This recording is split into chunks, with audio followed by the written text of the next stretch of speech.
Good morning. This is Pastor Lynde with Goodland United Methodist Church here with your morning devotion. Before I get started, I'd like to preface with the concept that we are looking at 6 ways we encounter God over the next several weeks, and so I invite you to be a part of this adventure. To get started this morning, I invite you to the book of Psalm and the 29th chapter, beginning with the first verse. You divine beings, give to the Lord glory and power. Give to the Lord the glory due his name.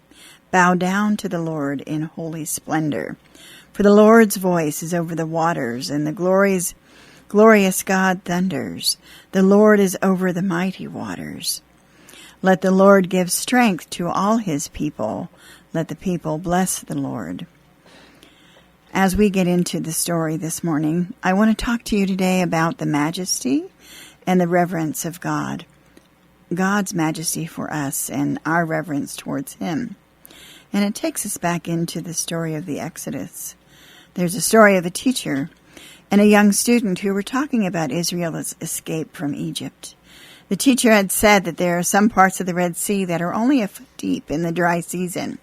And so the fact that Israelites got across was really no great miracle at all.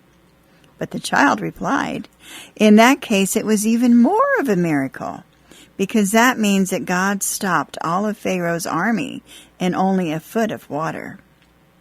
As modern people, we feel we need to have all the answers to all the questions. We want to understand how everything works.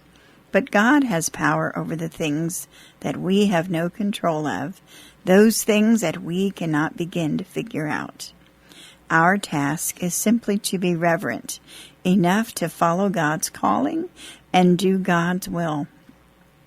The miracle of the parting of the waters of the Red Sea was not so miraculous to God. Even in the face of such a powerful act, the Israelites had to decide whether to go back to Egypt or to step out and walk across the dry land.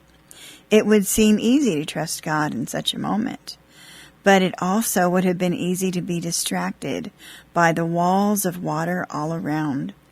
Sometimes the difficulties of our lives are just like that water. We can't hold them back with our own strength.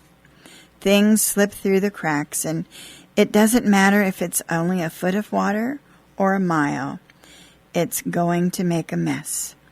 The key is to trust God in these times, to walk within the Lord throughout the uncertainty as the children of Israel did. Only when we trust can God's majesty change our circumstance. So I leave you with this question. Have there been times in your life when you trusted in God? And when you did so, isn't your life much more worth living? This is Pastor Lynn with Goodland United Methodist Church, signing off on this Wednesday. Bye.